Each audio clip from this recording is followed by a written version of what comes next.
어, 우리가 올해 들어서 이 혼, 이걸 버리자고, 이걸 버려야 우리가 회개할 수 있으니까 이걸 버리자고 우리가 나눈 바가 있습니다. 그렇죠? 네.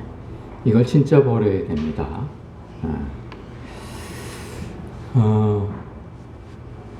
오늘 저희가 회개를 위해서 버려야 될 것 중에 우리가 사랑에 대해서 여러분과 함께 나누고자 합니다. 이 사랑이라는 소리를 들으면 여러분 기분이 어떠십니까? 괜찮아지십니까? 네. 이 사랑은 굉장히 좋아하는 단어이기도 합니다. 사람들이. 특별히 우리 기독교인들은 사랑에 대해서 굉장히 민감합니다. 그렇지 않습니까? 네. 이 제일 큰 계명이 하나님 사랑, 이웃 사랑이라고도 하고, 또 주님께서 내가 어렸을 때에는 말하는 것이 어린아이 같고, 깨닫는 것이 어린아이 같고, 생각하는 것이 어린아이 같다가 장성한 후에는 내가 어려서 하던 모든 것들을 버렸다고, 버리게 된다고 그렇게 말씀을 하십니다. 그리고는 하시는 말씀이 무엇입니까? 그런즉 믿음, 소망, 사랑 이 세 가지는 항상 있을 것인데 그 중에 제일은 사랑이다 라고 말씀을 하십니다. 저희 어머니가 제일 좋아하셨던 구절이기도 합니다. 그런데 여러분, 사랑을 잘 아십니까?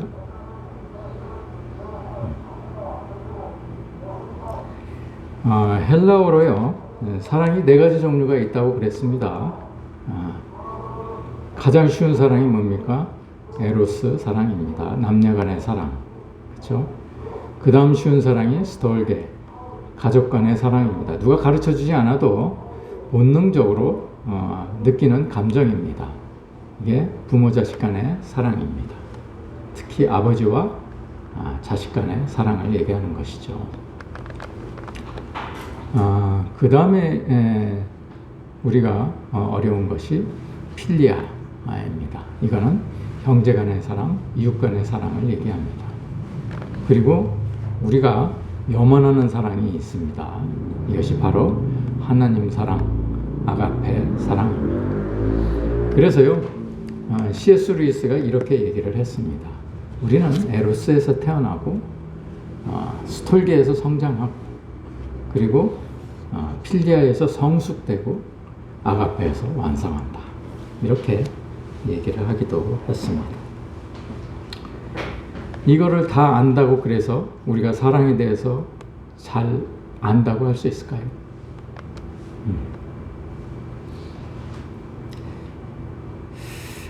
게리 체프먼이라는 사람이요, 5가지 사랑의 언어를 쓴 책이 있습니다. 한 20여 년 전에 엄청나게 선풍을 이끌었고 지금도 그 책이 많이 팔리고 있는 것 같습니다. 스테디셀러입니다. 여러분 다 읽어보셨죠? 나온 지 20년 됐으니까 거의 대부분은 다 읽어봤을 거라 이렇게 생각이 듭니다. 이분이요, 사람마다 사랑을 느끼는 감정이 다 다른데 대개 5가지 종류로 나누어 볼 수 있다는 거예요. 자기가 이렇게 사랑을 받았을 때 진정으로 사랑을 느낀다는 거예요. 그러니까 어떤 사람은 인정하는 말을 들었을 때 그때 정말 사랑을 느끼게 된다는 거예요. 네. 어떤 사람은 주로 이제 남자들이 이런 사랑을 많이 느낍니다. 인정하는 말을 들었을 때. 어떤 사람들은 시간을 함께 해주면 저녁 먹고 나서 남편이 그냥 적어도 30분만이라도 동네를 한 바퀴 같이 산책해 줬으면 좋겠다. 그러면 정말 내가 남편이 나를 사랑하는 줄로 알겠다. 이렇게 생각하는 여자들도 많다고 그럽니다. 그래서 함께하는 시간을 통해서 사랑을 느끼는 사람이 있고요. 또 어떤 사람은 남편이 나한테 선물을 해주면 그게 정말 사랑하는 줄로 알겠다. 이렇게 생각하는 사람도 있고, 또 남편이 왜 자꾸 남편만 얘기를 하지? 남편이 설거지를 같이 해준다든지 청소를 같이 해준다든지 뭐 이런 빨래를 같이 해준다든지 이렇게 하면 정말 내가 남편이 나를 사랑하는 줄 알겠다. 이렇게 생각하는 사람들이 있다는 거예요. 네. 그 밖에 뭐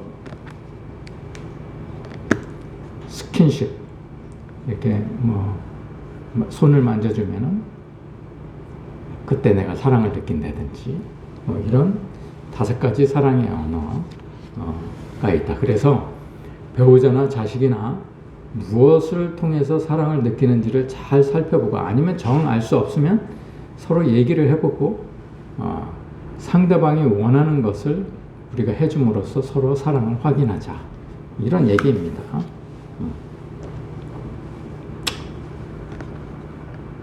이런 거를 잘 안다고 해서 사랑이 온전히 이루어질까요? 또 C.S. 루이스는 이런 말을 했습니다. 사랑은 감정이 아니고 의지이며 반복되어지는 습관으로 강해지는 깊은 연합이다. 이렇게 정의를 내렸습니다. 제가 사랑에 대한 정의 중에서요, 이처럼 명확하고 분명하게 정의를 내리는 것은 없었습니다. 제가 보기에 그랬습니다. 정말 이분은 결혼도 평생 하지 않았는데 정말 영적으로 이렇게 깊은 생각을 했는지 알 수가 없어요. 그런데요, 여러분 여지껏 사랑에 대해서 제가 잠깐씩 설명을 해드렸습니다만 어느 것 하나라도 제대로 하시는 것이 있습니까? 중에 기독교인이든 아니든 누구든지 가장 좋아하는 단어 하나를 꼽으라고 그러면 그 중에 사랑이 꼭 들어가게 될 것입니다. 누구나 사랑을 받고 싶기도 하고 싶기도 합니다. 아무리 무뚝뚝한 사람도 사랑을 받고 싶고 사랑을 하고 싶어 합니다. 그런데 여러분, 사랑은 아무나 하는 게 아닙니다. 우리는요, 사랑을 모르기 때문에 그렇습니다. 우리는 사랑을 흉내만 낼 뿐이지 사랑이 무엇인지 정확하게 알지 못합니다. 그냥 사랑하는 것이 아니고요, 사랑하려고 애를 쓰는 것이죠. 그런데요, 이 흉내만 내는 사랑은 자신과 상대방을 곤란한 지경에 빠지게 하기도 합니다. 그 대상이 부모가 됐든 자식이 됐든 형제가 됐든 친구가 됐든 연인이 됐든 배우자가 됐든 상대방을 어려움에 처하게 하기도 합니다. 내가 생각하는 사랑은 사랑이 아니기 때문에 그렇습니다. 사랑을 모르는 우리는요, 사랑을 할 자격이 없습니다. 따라서 우리는 사랑하지 않는 것이 그나마 상대방을 조금이라도 사랑하는 것이 될 것입니다. 저는 자라면서 여지껏 사랑을 배워본 적이 없습니다. 그래서 제가 아이들에게 사랑을 제대로 가르쳐 주지 못했습니다. 네, 이것이 제가 지금 현재 가장 후회하고 있는 일 중에 하나이기도 합니다. 저는요,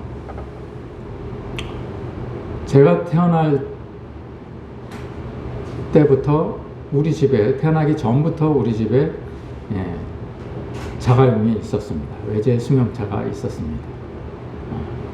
아버님이 사업을 그 당시에 하셨기 때문에 제가 태어난 해가 1957년인데 그때 전쟁이 끝나고 몇 해 되지 않았을 때입니다. 그때는 사업을 하는 사람이 별로 없었기 때문에 사업을 한다는 것 자체만으로도 남보다는 훨씬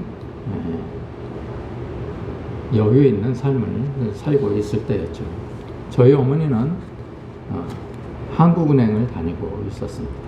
지금 살아계셨으면 나이가 이제 연세가 90 정도 되셨을 텐데 그 당시에 한국은행을 다녔으면, 지금도 한국은행을 다니면 굉장히 인재이기도 하지만 그 당시에 한국은행을 다녔으면 지금보다 훨씬 더 인재이시죠.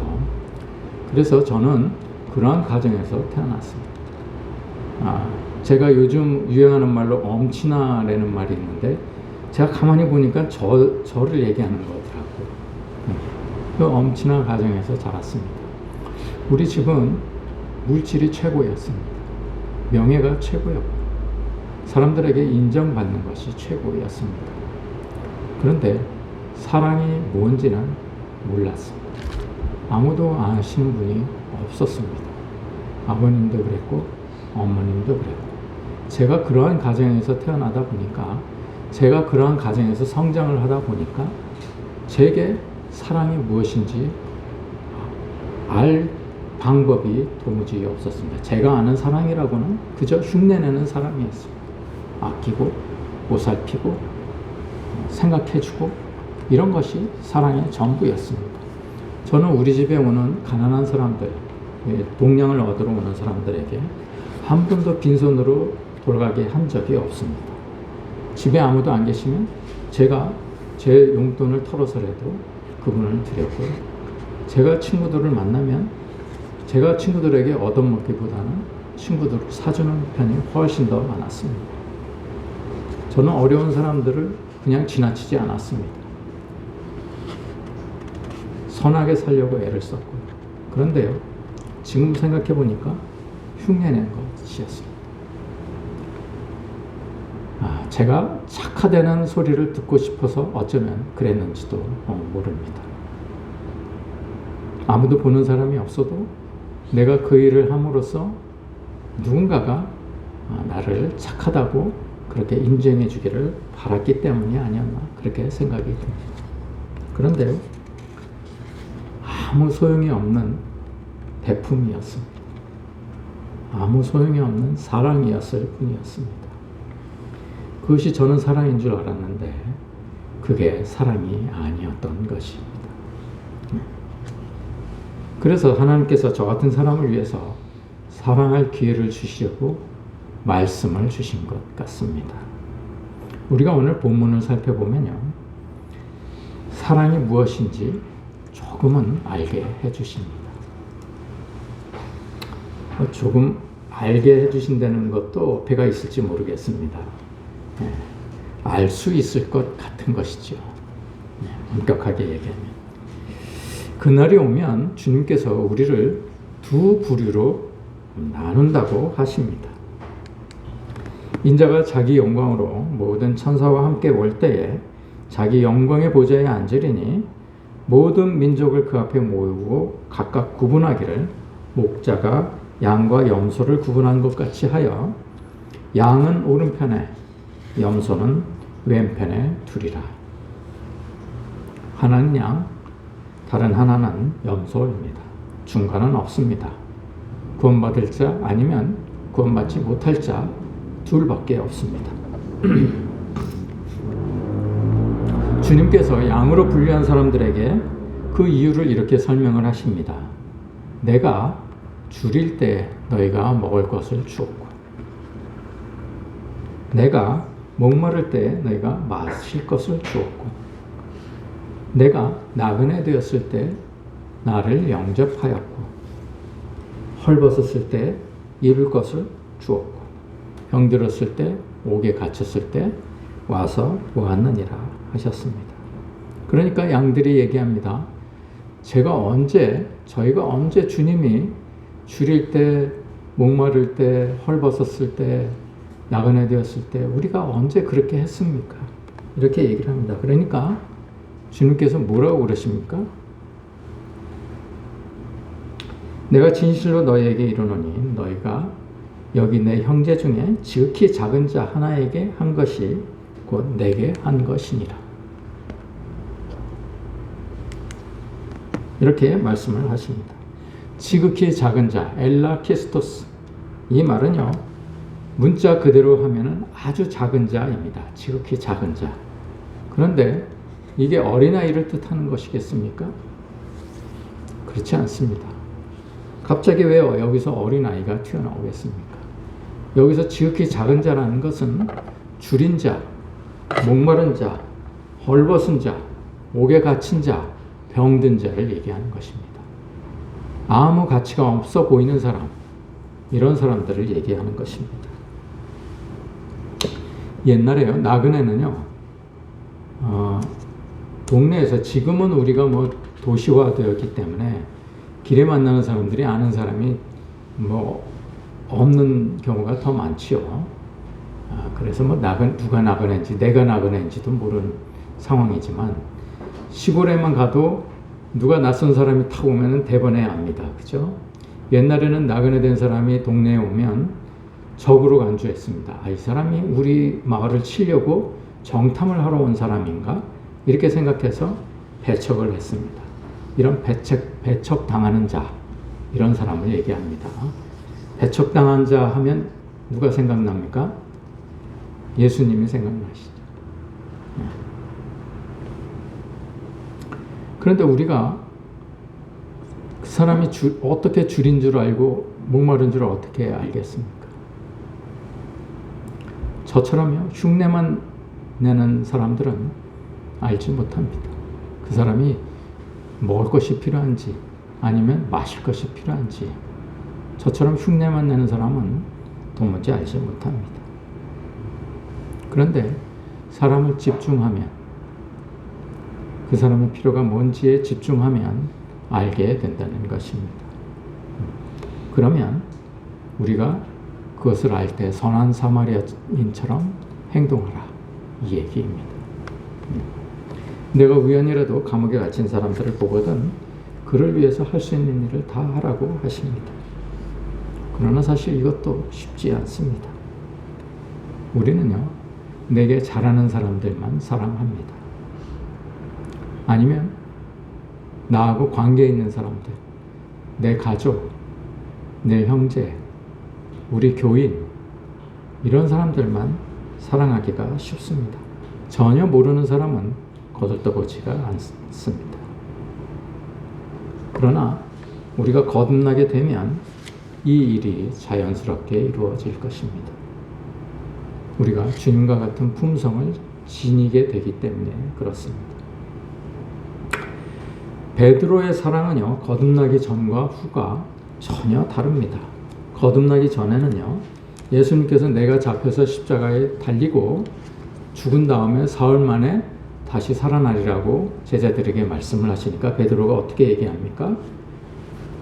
멱살을 부여잡고 항변합니다. 주님, 이런 일이 주님에게 일어나서는 안 되겠습니다. 라고 얘기를 합니다. 얼핏 보면 주님을 사랑해서 하는 말 같습니다. 그렇죠? 그런데요, 사실은 자기를 위해서였습니다. 그럼 나는 뭐가 됩니까? 여지껏 내가 다 버리고 주님을 따랐는데 그러면 나는 뭐가 됩니까? 라는 생각이 그 저변에 깔려 있는 것이죠. 그리고 우리 따라왔던 제자들은 또 뭐가 됩니까? 이 얘기입니다. 오늘날 우리도 그렇습니다. 우리가 형편이 어려워지면 저도 그렇습니다. 어려워지면 내가 주님을 믿는다는 것을 사람들이 다 아는데 내가 이렇게 어렵게 끝까지 살다가 죽으면 사람들이 주님을 어떻게 생각하겠습니까? 주님께 영광을 돌리는 것이 주님의 목적인데 사람들이 주님께 영광을 돌리겠습니까? 이렇게 주님께 기도를 합니다. 그렇죠? 그런데 사실은 내가 부유해야 되겠습니다라는 생각이 그 저변에 깔려 있는 것이죠. 그러니까 주님이 뭐라고 그러십니까? 사탄아, 내 뒤로 물러가라. 너는 사람의 일을 생각하고 하나님의 일을 생각하지 않은도다라고 말씀을 하십니다.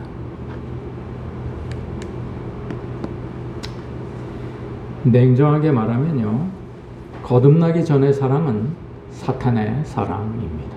주님께서 그렇게 말씀을 하셨습니다. 오순절날 다락방에서 성령이 임하시고 거듭난 베드로의 사랑은 완전히 그 전의 사랑과 달라지게 됩니다. 베드로는 그때부터 주님을 사랑하는 것이 무엇인지 깨닫고 진실한 사랑을 하게 됩니다. 자기를 부인하고 자기 생명은 보잘것없이 여기게 됩니다. 주로 성경의 신약의 사복음서까지의 제자들의 사랑은 예수님의 사랑이 아니었습니다. 사람의 사랑이었습니다. 그들은요, 신실한 제자처럼 보였을지 몰라도 다 마지막 날에 다 주님을 배반하고 도망을 갔습니다. 가룟 유다만 배반을 했습니까? 12제자가 모두 주님을 배반하고 도망을 갔습니다. 다만 끝까지 살아남은 자들에게 주님께서 은혜를 허락하신 것이죠. 그들은 결국 주님께서 베푸신 사랑을 느끼고 주님의 사랑을 하게 되었습니다. 거듭난 자의 사랑은 무엇을 얘기하는 것일까요? 주님의 사랑을 얘기합니다. 주님께서 이 땅에 오셔서 주님께서 베풀고 가신 사랑을 얘기합니다. 성경을 딱 덮고 가만히 생각해 보십시오. 주님께서 우리에게 종국에는 뭘 하고 돌아가셨습니까? 사랑을 하고 돌아가셨습니다. 주님은 사랑 그 자체이시기 때문에 그렇습니다. 그래서요, 주님은 사랑만 베풀고 그냥 가신 것입니다. 우리가 배워야 될 사랑은 바로 그 주님의 사랑입니다.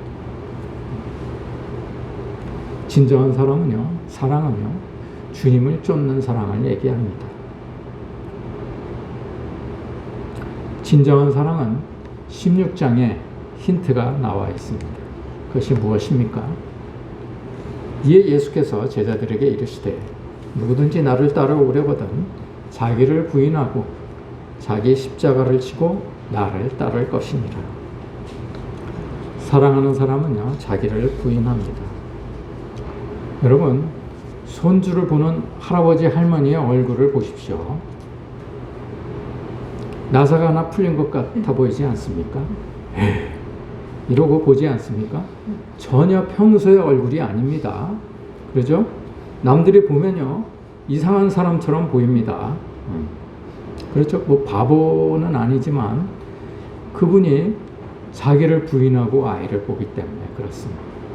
자기는 없어진 것입니다. 그러나 이것도 진정한 사랑이라고 보기 어렵습니다. 그렇죠?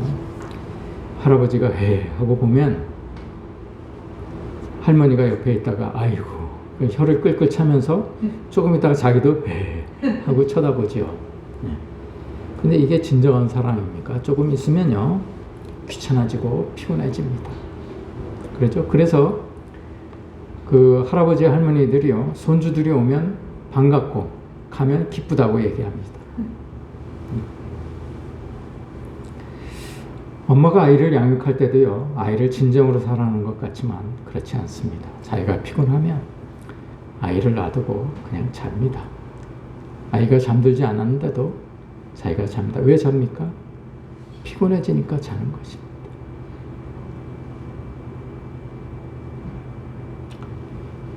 그 2차 대전 때 나치가 유대인들을 소모품으로 실험을 많이 했습니다.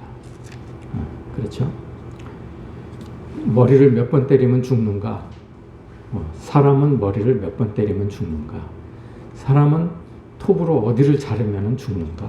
이런 실험을 많이 했습니다. 심지어는요, 엄마를 빨가벗기고 자기 아이를 안긴 채로 그 바닥 쇠판 위에 올라가게 하고 그 쇠판에 불을 달굽니다. 그러면요, 대부분의 엄마는요, 그 아이를 깔고 앉는답니다. 우리는 아이를 사랑하는 것 같지만 진실은 그렇지 않습니다. 진정한 사랑은요, 변색되거나 퇴색되지 않습니다. 진정한 사랑을 하는 사람은 자기를 부인합니다. 부인한다는 말은 자기를 없는 사람으로 친다는 얘기입니다. 그런 다음에 없는 사람으로 치는 것은 물론이고 십자가까지 져야 된다는 것입니다. 그래서 나를 쫓아오려거든, 나를 쫓는다는 말이 무슨 말입니까? 주님은 사랑 자체이시죠. 나를 쫓는다는 말은 사랑을 하려거든 이 말입니다.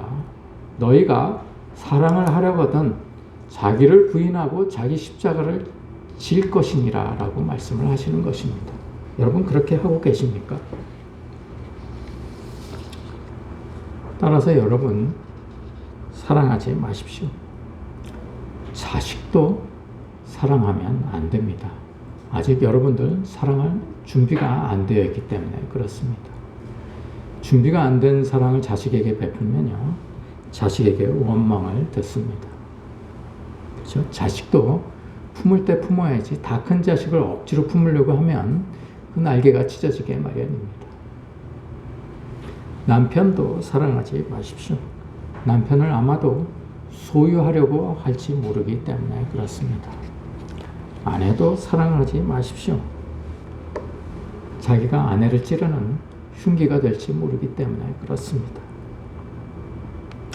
그러므로 여러분, 사랑을 하려거든 먼저 회개하십시오. 자신이 얼마나 흉악한 죄인인지를 깨닫고 돌아서십시오.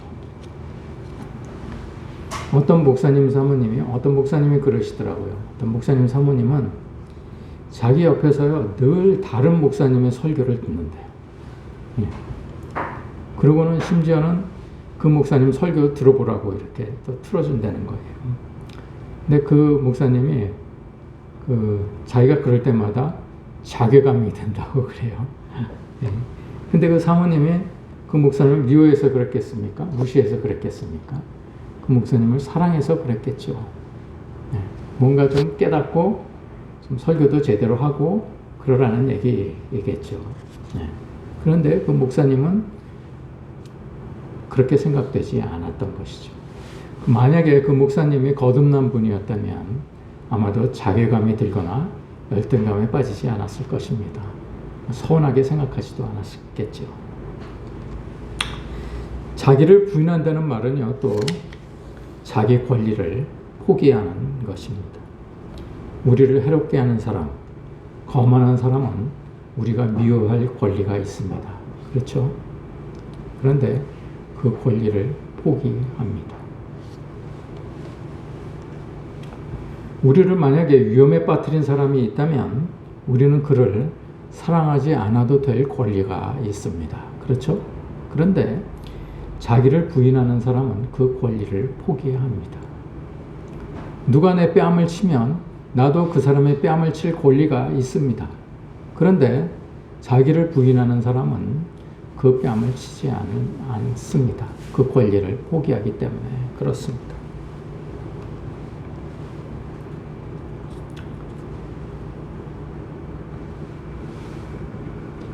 그 권리를 포기할 때, 그 권리를 부인할 때 진정한 사랑이 이루어지는 것이죠. 누가 그렇게 할 수 있습니까? 거듭난 사람만이 그렇게 할 수 있는 것입니다. 내가 얼마나 추악하고 더러운 죄인인지 아는 사람만이, 그래서 돌아선 사람만이 그렇게 할 수 있는 것이죠. 자기를 부인해야 자기 권리도 포기하게 됩니다. 또 거듭나지 않은 사람들은요, 어리석은 사랑을 합니다. 자기가 편해야 되는 거예요. 자기가 어떤 행위를 베풀고 자기가 사랑이라고 생각하는 사랑을 베풀고 자기 마음이 편해야 되는 것입니다. 자기가 보기에도 좋아야 되는 것이죠. 자기가 판단하기에 보람을 느끼고 기쁨도 느껴야 되는 것이에요. 그렇지 않으면 자기가 사랑을 베푼 게 아니에요. 자기를 부인함이 없는 것입니다. 오히려 자기를 나타내는 것이죠. 그러나 거듭난 사람의 사랑은 자기의 기분은 중요하게 생각하지 않습니다. 상대방의 마음만 살핍니다. 그러한 사랑을 감히 거듭나지 않은 사람이 할 수 있겠습니까? 주님은 우리더러 사랑을 하라고 하십니다. 하나님을 사랑하고 내 이웃을 내 몸과 같이 사랑하라고 하십니다. 그러려면 먼저 사랑하려는 마음을 버리십시오. 그리고 진정으로 회개하십시오. 거듭난 사람은요, 사랑을 하려고 애를 쓰지 않습니다. 사랑을 하려는 의도조차 가지고 있지 않습니다. 그 사람은 이미 사랑으로 변해 있기 때문에 그렇습니다. 그가 하는 모든 일은 사랑이 됩니다. 거듭난 사람은 자기가 하는 행동은 모두 사랑이 됩니다. 따라서 여러분은 사랑하기 전에 먼저 회개하고 거듭남을 받아야 됩니다.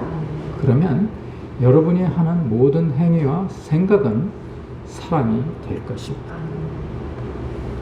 거듭난 사람은 자연스럽게 진정한 사랑을 하게 될 것입니다. 사랑이 무엇인지 알게 되기 때문에 그렇습니다. 여러분 자체가 사랑이 되기 때문입니다. 여러분 사랑하려고 애쓰지 마십시오. 여러분들 먼저 회개에 이르도록 하게 하시고 거듭남을 받으십시오. 기도하시겠습니다.